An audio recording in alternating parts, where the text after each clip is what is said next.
All right. So I'm Educator Barnes, and most of you guys know me.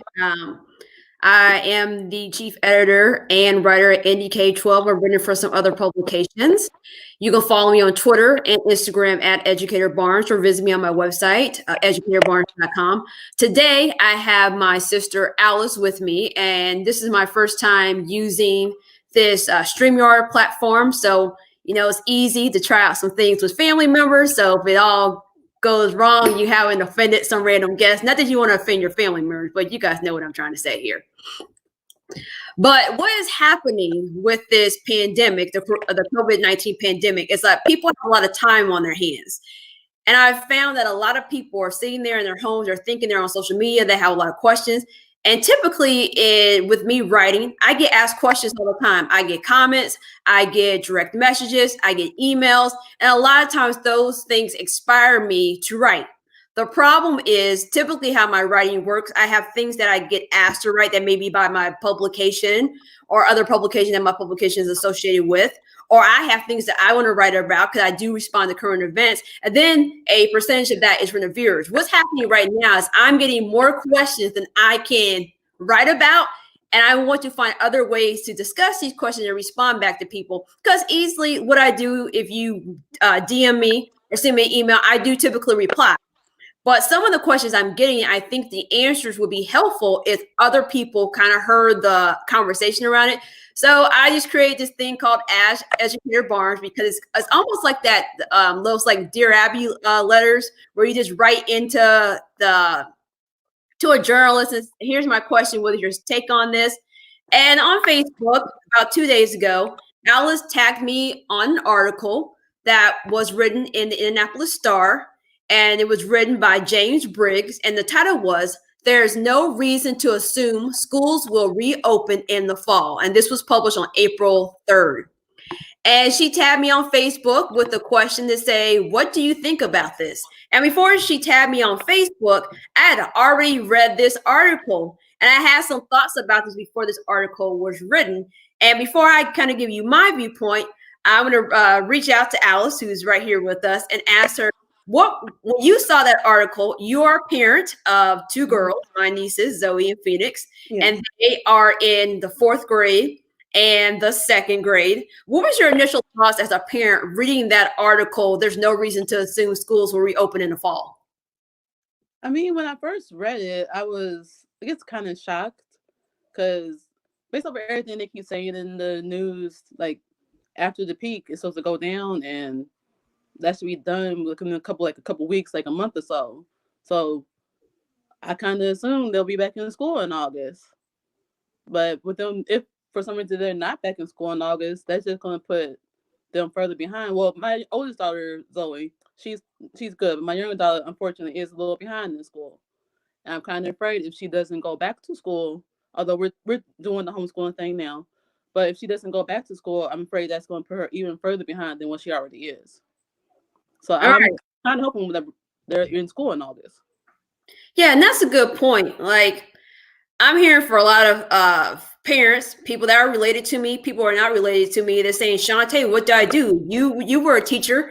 This school year, I'm a school administrator. I supervise teachers, but I'm still trying to help teachers navigate this. And so there's no nice way to put it. Somebody's going to come out and say it. You have two camps of teachers. You have the teachers who can teach and the teachers who can't teach.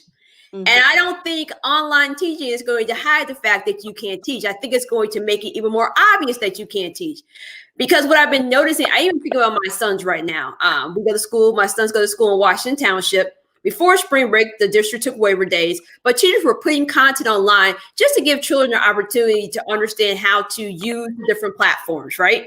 Mm-hmm. So it's all optional. But I noticed one of my son's teachers was video. She has a kid, even though they both have kids. But even though they both had kids, the one teacher was doing videos of herself teaching. She was interacting, responding back. The other two just put a whole bunch of modules in my opinion, like a lot of workbook-ish activities online. Yeah. And I'm thinking about the reaction of both of my sons to get on there. The one that had the videos, my son was a little bit more engaged in his work than the one that didn't. And granted, in the classroom, you kind of have that. Watching the video is not the same as real time, like let me raise my hand and ask a clarifying question and going back and forth. Yeah. But I'm worried about the kids who are already behind, and then they have a teacher that's not a good teacher right now. So back to the question, what do I actually think on this topic? I think it's a possibility. When all this stuff started coming around, because we heard about the coronavirus, overseas back Yeah. December, January, and we really didn't think much about it. You were like, that's not here, it's not United States.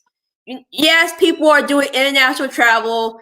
It may get here, but we're not going to have like a pandemic because pan means all. That means around the world. And now that we're in this pandemic, it's like stuff got real.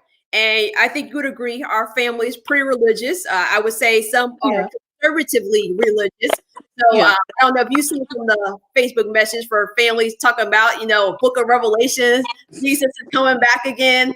So we went from like being normal to like, man, we about to go up and meet the Lord. So like people are all over the place in their responses to this. And if you would have asked me when this first started, because I remember the week when it said the governor was going to make an announcement, I was at my school building, and it was the week on that Monday when Avon said there was a kid that had COVID-19, and they were going to close that school for like 2 weeks, but they closed the whole district for that Monday, right? Mm-hmm. And then we kind of went on. We're like, okay, that's Avon. I think we're cool. But then that Thursday rolled around, and it was like the governor's going to give a press conference. I talked to my counterpart, who I supervised the middle school with, and without any permission from our principal, we told all of our teachers, get whatever you need, just in case. We all go home, and it's just like, hey, we're kind of shutting this down for a couple of weeks. And of course, teachers freak out because we told our middle school teachers, so they were straight. But some you're like, I just took a few things. Like, what does this mean? And so it was like, okay, we'll be cool. It's going to go through spring break.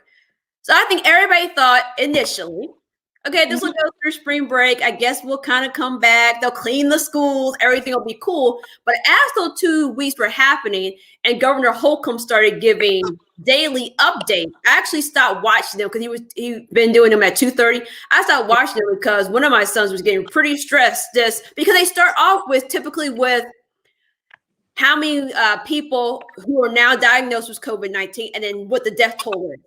And my kids are 9, and hearing that people in the state more people are dying every single day, like we don't need that stress in our life. So I've been actually now watching the replay and not watching it live just because of them. But as you see the numbers going up and up and up, I'm like, wait a minute, we're not coming back after spring break, and then it changed to last Thursday. It's like Chuck the Deuce, we out the rest of the school year. And now that that's happening, I wouldn't be surprised if schools were not reopened fully when we talk about the 2020-21 school year. What does that look like? What does that mean for students? And I have a lot of concerns about that because when it first started, like my birthday's at the end of August, my husband Jermaine, his birthday's at the end of August. At first, we were like, okay, we'll be out of this. And August is my favorite month for so many reasons. I was married in August. My birthday's in August. My husband's birthday in August. And my son's half birthday is in August. And we actually celebrate that. And then I absolutely love the state fair. Like everything, getting the roasted corn, riding the rides, all that stuff. So August is like the turn up month, like for real.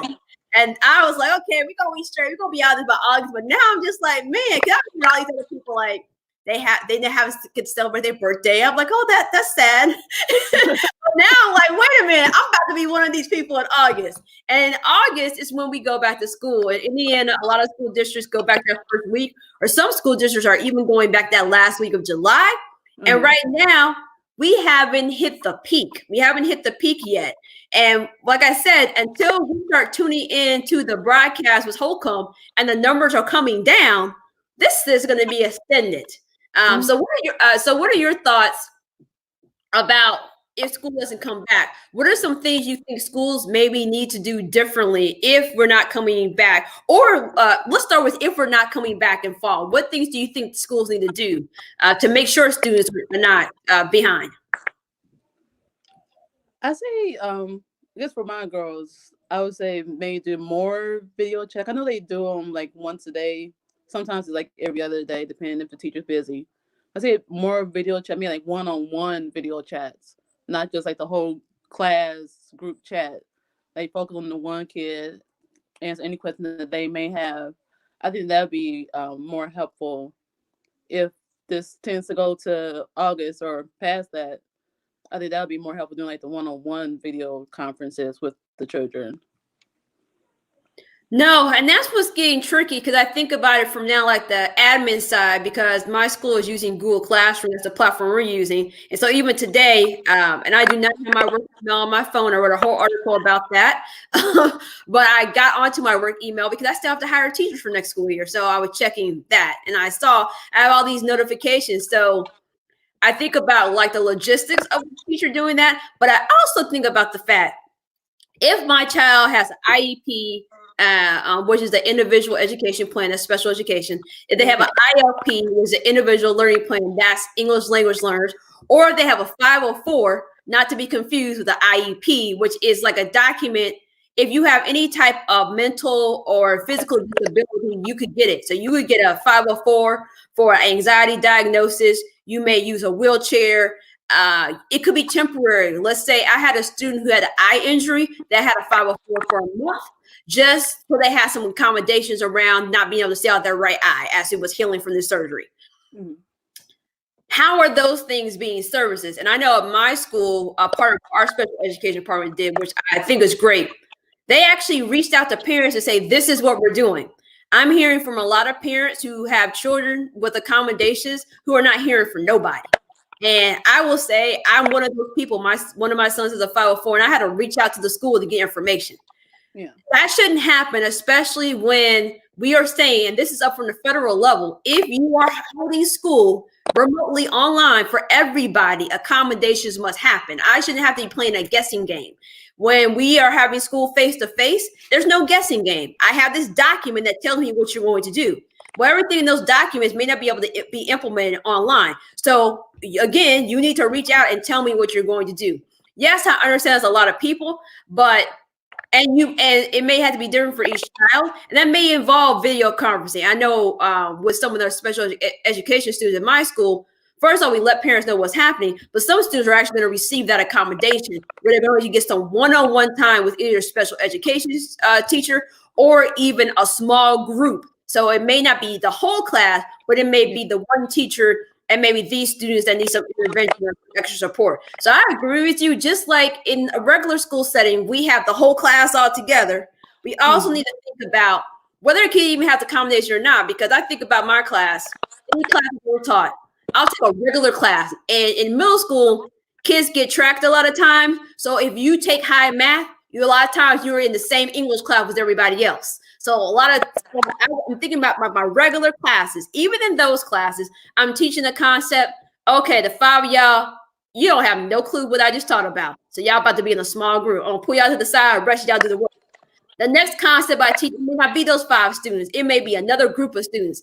And I'm saying, based on what you're saying, that's the same approach that we have to take for online learning, is that if we have students who are struggling with whatever you taught today, then you're going to have to find a way. Okay, how am I going to provide a small group online or do one-on-one to make sure that kid is learning?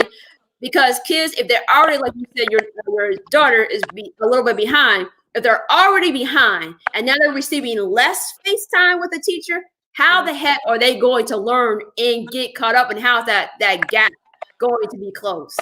So that's kind of worst case scenario. We're still in this mode next school year. What do you think needs to happen if, let's say, August rolls around in July, and like, you know what, we're going to go back to school. The curve has been flattened. We all can go back. Social distancing is over. What do you think schools need to do for the fact that pretty much we spent the fourth quarter, we're going to spend the fourth quarter of the school year in this distant learning world? Well, I think based on my understanding, most of the kids are going to still move on to the next grade.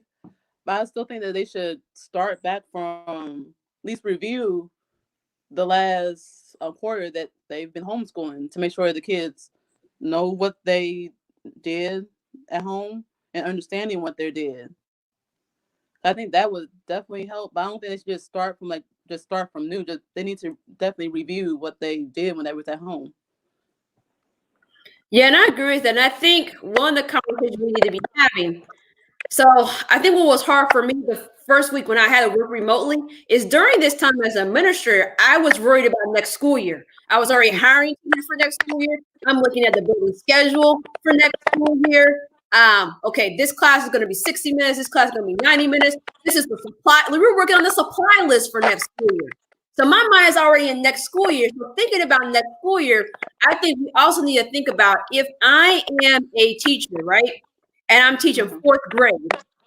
And the fourth grade I'm gonna have next school year, the last quarter of third grade, it was online. I have to have some way to assess and get a baseline of where these kids are at when they walk in the door. So I think all schools should be thinking about what are we going to do to get a baseline of data of where are these kids at now when they came back. And then we have to talk to teachers about how do you fill in those gaps, because you have two types of teachers. I'm the type of teacher that's taught multiple grades, actually based on every single role I had. And if you include my student teaching, I've literally taught students in every single grade, kindergarten through 12th grade. And that could be as a literacy coach pooling. I worked with second graders for a long time as a literacy coach. I worked with, I taught a 10th grade and 11th grade class when I was a literacy coach at the high school level. So, and then I taught kindergartners in the library and as an English language learner teacher. So I've taught students of every single grade. And it was English when I was just like having my own classroom. I've taught 6th, 7th, 8th, and 9th grade English. So I was moved based on the administrator. Sometimes teachers get moved because they suck. I got moved because they're like, oh, we're going to move Shannon to this grade. She's going to get great data, whatever. So you have teachers that get moved a lot, and you got teachers who've been teaching the same grade. So if you don't have the experience of what has happened in the grade before, you may not necessarily know how to change to close that skill gap, right? And the other thing I would say is that we don't do enough time in school to do what we call vertical articulation. That's when you look at what kids should know before they get kind of down to you. And if they don't know it, how do I teach it? And one of the biggest shifts I think that I'm going to be worried about is that shift from second grade to third grade, because we say K-2 is learning how to read. 3 to 5 or on up is reading to learn. So if those kids that kind of do that jump haven't mastered all the tools to learn how to read, that third grade is picking that up. And yes, IRE 3, that's the test in Indiana that you take to pass third grade, right? Like, are we going to have IRE 3 next school year? And those kids who were in second grade and had that last quarter away from their teacher face to face, those kids don't even expect to take IRE 3. But one of the questions my sons asked, because they're both in third grade this school year, and they had totally two different reactions, right? The first one had in his notebook the IRE 3 test circled. He knew what it was when the date rolled around. He's like, Mom, I got to take the test. The other kid was like, what test? I'm like, dude, you took the practice test last week. What do you mean, like, what test? And then we were watching, that's when we were still watching the governor's update. Dr. Jennifer McCormick, who is the superintendent of instruction for Indiana, she got on the screen and said, hey, standardized testing is canceled. And so my one son who was like, we're having a test, he was like, yes. My other son who had in his assignment notebook in circle, he said, well, wait a minute. They said I had to pass this test to go to fourth grade. So what if I'm not going? I'm like, calm down. Nobody said any of that. And I said to Jeremiah, my son who asked me that question, I said, do you think this is going to hold back all the third graders in all Indiana? Does that make sense? And he was like, no. And so sometimes you kind of have to I think this situation is making kids unnecessarily anxious. So you just put out a realistic scenario. They're going to hold back everybody? Okay, no, that doesn't make sense. But I think there has to be some conversation about when we do start standardized testing back, when do we start it back up? Because I would argue, and I'm not against standardized testing, I would argue that we may need another year off to get kids caught up, or we're just going to have a whole bunch of dip in test scores. And so what's the point of that, right? But I'm not saying, even if we don't do standardized testing within the schools, we still need to be doing those tests to see where kids are. Using NWA and some of these other tests that we use, if it's like a continuity test that they create at the school, we still need to be tracking kids and knowing where they are. And so I've shared my views about standardized testing. What are your thoughts about? Because Zoe, she is in fourth grade, so she had 1 year. She's taken IRE 3 and she's taken iLearn. So what are your thoughts about standardized testing being eliminated this school year, and then when it should start back up? I mean, I'm kind of on the same page as you with postponing it a little bit because Phoenix, she'll be in third grade next year. And I'm worried about her not passing that. But she also has an IEP. So she'll still go on to the next grade because she already has some accommodations with it as well. But I think it would help everybody in the long run, just postponing it till the following grade to give them time to make sure they know everything they need to know so that they'll be successful taking that test.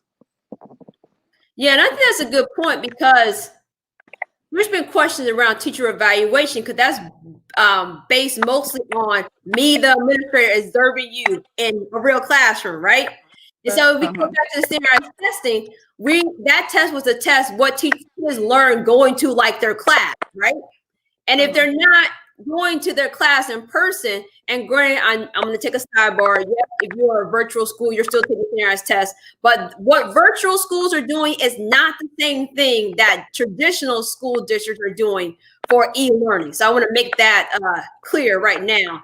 And a lady named Tilly did a video with with Citizen Stewart. I can't remember if it was Citizen Stewart or Erica Sansi, but it was Citizen Stewart. And she's an advocate for online learning. And she talked about it in her video about how what we're doing right now is not online learning. And she had a fear that people will say, well, this didn't work, this online learning shouldn't happen. And she's like, you're not doing that. So yes, those schools do the standardized test, but they are teaching in a different way where kids are getting the knowledge, what's supposed to be getting the knowledge that they need to learn. And so I think we need to take that into consideration. I feel like kids need a whole school year, with teaching in person before we implement the standardized test. But I also think with that, we still need some accountability where schools are going to be mandated to be tracking something. Because what I also believe is that some schools only make attempts to do stuff because you have the Department of Education above their head saying, this is how you're going to get your letter grade, right? The other thing that worries me is that these ratings, and actually it's on my Twitter account, I tweeted, somebody said something about like A rating might not be necessarily A rating, right? And I kind of said something about like my son's school is a B rated school. If you ask me what type of education they receive, I would say one received the A this school year and one received the C minus. And without like the standardized tests and some of these other things, parents are going to be missing a piece of data to know like, is this school a good school? And I think there's just but once again, it's like focus on what you can control. We can't control that this pandemic happened. We can't, like, this is unprecedented. I mean, I'm 36 and I never thought I would live through something like this. I mean, Yeah.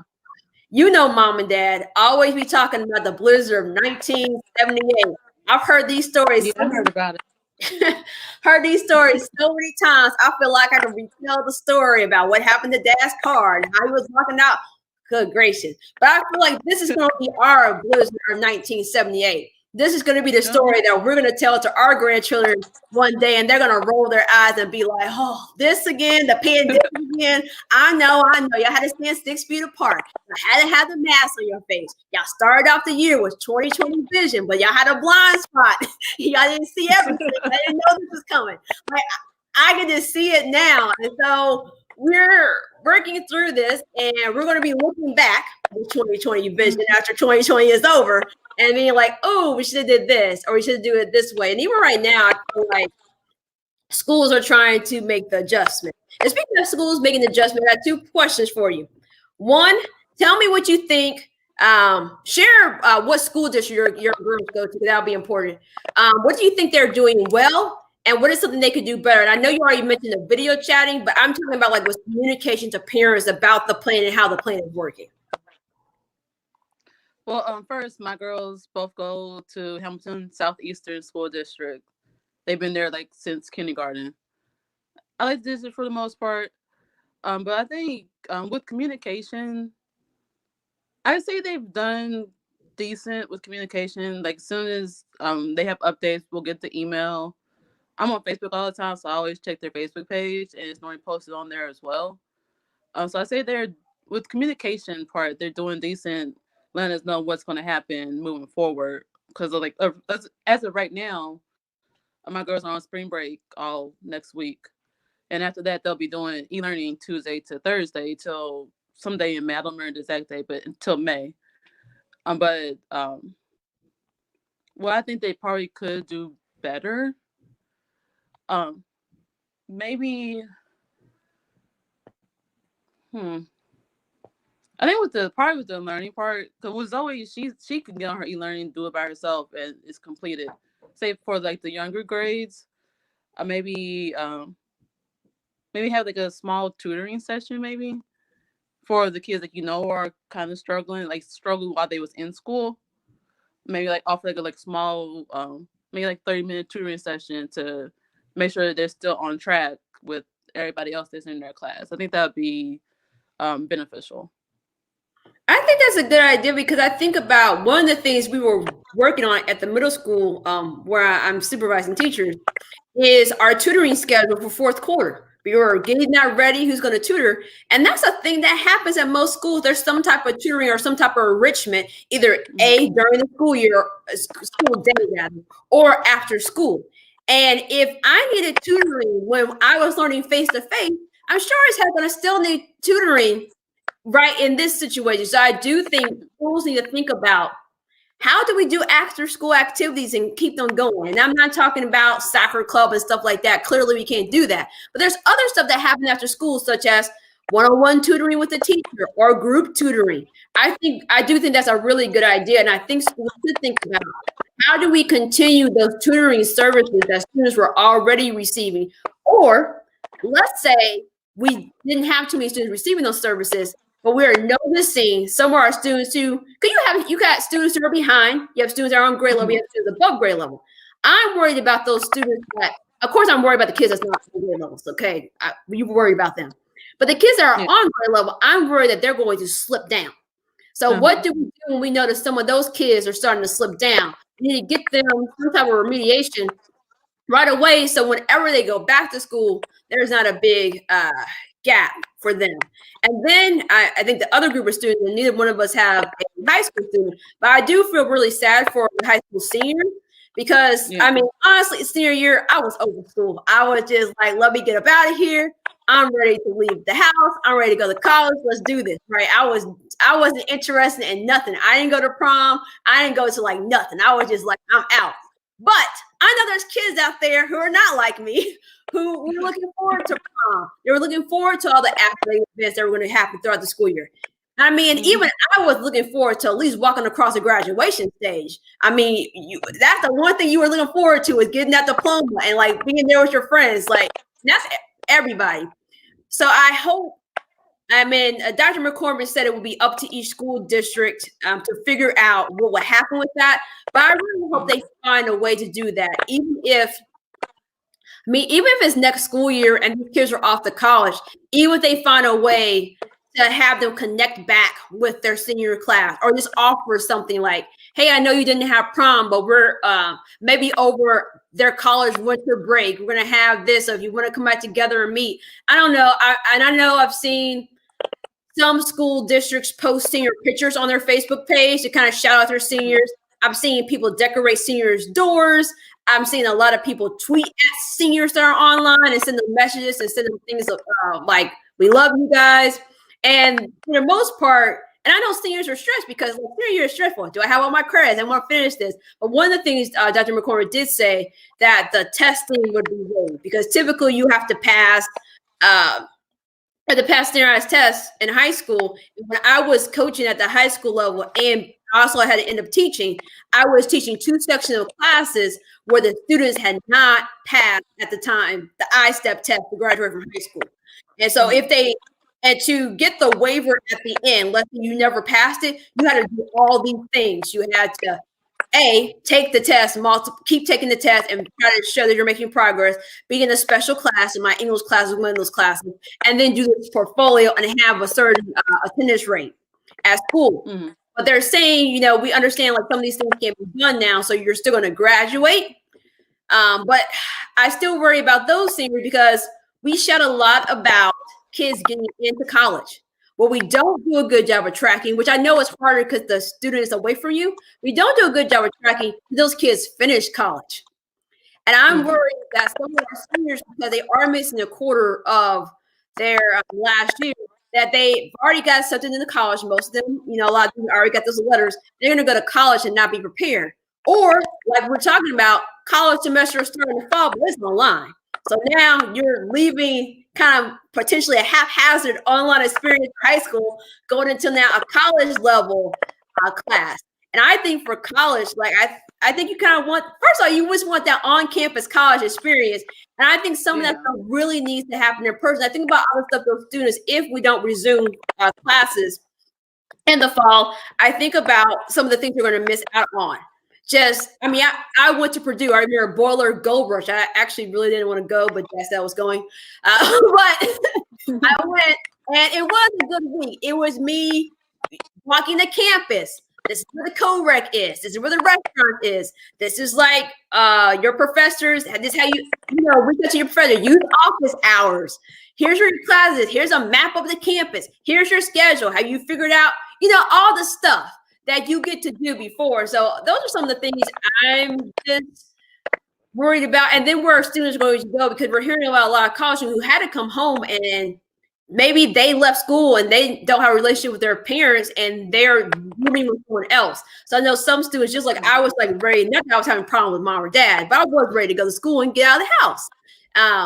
Some of those students who are ready for that may be still at home. So those are some things to consider.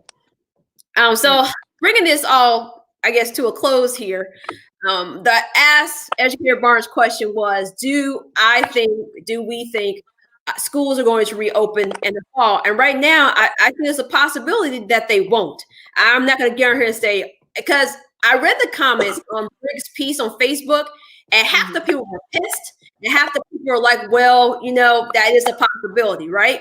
And I get why some people are mad, because some of the comments, people were mad about, like, this is Chicken Little, the sky is falling. Like, you're just saying everything bad is going to happen.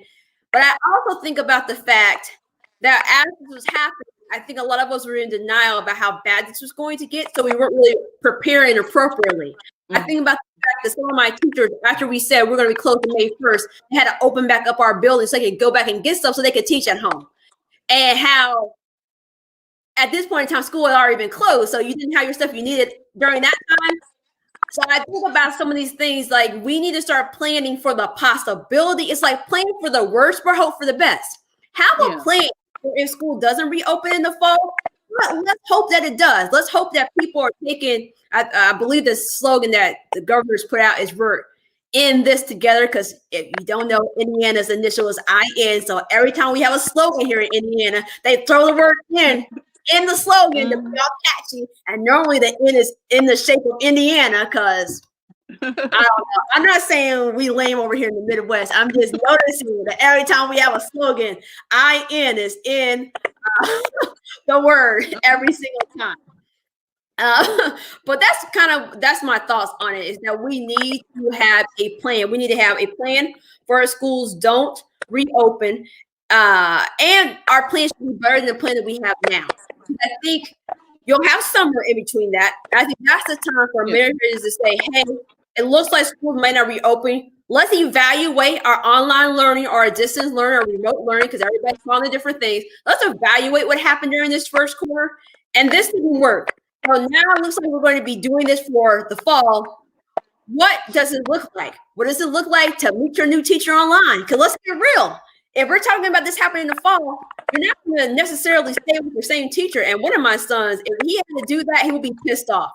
When he found out we weren't going back to school, he was super excited. He's been on the struggle bus with his teacher the whole entire school year. My other son, so they both are sad about missing their friends, and they're doing a conference call later today, a video chat on Google Hangout with one of their friends. They have a mutual friend. And I just want to put that out there. Twins on this, they all have the same friends, because the birthday party was very interesting because they both had their list of friends they wanted to invite. Some kids overlapped and some kids didn't. And I said, look, for the rest of your life, your birthday's on the same day. Right now, we've done a lot to accommodate them doing, we got the 1 year we did the bowling alley for one of them, and then we went to my mother-in-law's house, and then a movie because one of them want to do that. So we try to calendar. But at the end of the day, this is your brother, and he's gonna have friends you don't like, and you're gonna have friends that he don't like. It is what it is. But they both are missing their friends. So those are some things we have to think about. I mean, starting with a new teacher in the online environment, what does that look like? And then if we do come back, what does that look like? Because kids have been away from school. You're talking about resetting after a winter break or doing a class reset after summer break. These kids haven't been in front of a teacher for a while. And the families have a little bit more control. Because I was in a meeting and someone said, well, what happens if you're trying to tell a student to do something and close your laptop on you? You can't use proximity and stand next to them and be like, you're going to do this work today. They're going to be like, oh, that teacher, close. So kids have a little bit more power now. And so whenever we do get them back, we have to think about how do we kind of acclimate them back into the academic environment, because schools are very structured. We are like almost like herding cattle. Bell for this, move. Bell for that, move. Time for this, move. That's how we do it. But right now at home, because a lot of parents are working at home, it's like right now, I'm doing this with you. Granted, it's Sunday, but they're in the basement. And honestly, they've been in the basement while I was working because I couldn't monitor their e-learn or the assignments I did and be on the call with the English department or be on the call with the science and social studies department, because there was two of the things that happened before we all were on spring break. Or, Jermaine's over here at the other table, because this is my area. Jermaine's in that area over there. But there's no door that separates us. So we have to strategically make sure that we are doing conference calls at different times, because right before this all happened, we had already signed a contract for construction to be done in our basement to kind of get a nice office down there, some things done. And then the construction had to be halted when the stay order happened. So I was like, man, we have moved everything out the basement. Like, I was like, okay, I'm going to have my space. Because we had to go and I'm like, well, so now we all got to work upstairs, because I could work in the basement right now. But sometimes internet a little shaky down there, and the washing machine's been going because I've been staying on top of laundry during the quarantine. I've been doing good so far. Check back with me in a couple of weeks to see if I still keeping up with it. But anyway, like I said, schools, whatever they have, they need to evaluate how it went now. They need to have a plan moving into the fall. And they should have two plans, one for if this is continuing and one for if the schools go back. And so I would like to thank Alice for being the first person on my live stream here. I plan to do a lot more. So if you're interested in possibly being on my live stream, you can, if you are privileged enough to know my name on Facebook, because it is not Educator Barnes, you can tag me on Facebook. If you know me on my other social media, you can message me on Instagram and Twitter at Educator Barnes, and I'll respond to you. And I can have you on here. So essentially, how this is going to work with as Educator Barnes, you have a question, and we will talk about the question and keep it moving. And I think I'm going to keep it around 30 to 45 minutes because I'm sure we all have other things to do than sit here and talk to me. But thanks for tuning in, everybody. And we would love to hear your feedback in the comments and even ask us any more questions. All right. Till next time.